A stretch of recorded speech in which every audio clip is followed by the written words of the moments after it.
आज हम auto level के पार्ट्स और ये हमारे हाथ में है स्टाफ रीडिंग। ये इसको स्टाफ रीडिंग कहते हैं, जहाँ रीडिंग लिखी हुई हमने इसको ऑटो लेवल पढ़ना होता है। स्टाफ रीडिंग एक तरफ ये बुकिंग में दिया हुआ है, एक तरफ मीटर में दिया हुआ है। बेसिकली जो इंटरनेशनल काम होते हैं क्या होता है तो हम मीटर में काम करते हैं। तो ये ऑटो लेवल है, उसके पार्ट्स हैं। ये आप ये देखें कि जिस पर ऑटो लेवल लगा हुआ है इसको क्या कहते हैं, ट्राइपॉड कहते हैं। ठीक है, ये ट्राइपॉड है। और उसके बाद ये बेस प्लेट है, ये ऑटो लेवल की बेस प्लेट है। और ये लेवलिंग स्क्रू है, ठीक है।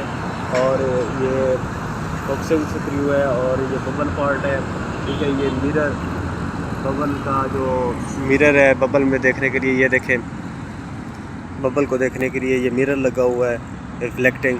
तो उसके बाद ये देखें ये आई पीस है और इसको कैलिबर स्क्रू भी कहते हैं, इससे कैलिब्रेशन होती है। और ये टारगेट पॉइंट है, ठीक है। ये फोकसिंग स्क्रू है, ये फोकसिंग स्क्रू है। और ये रोटेटिंग स्क्रू है।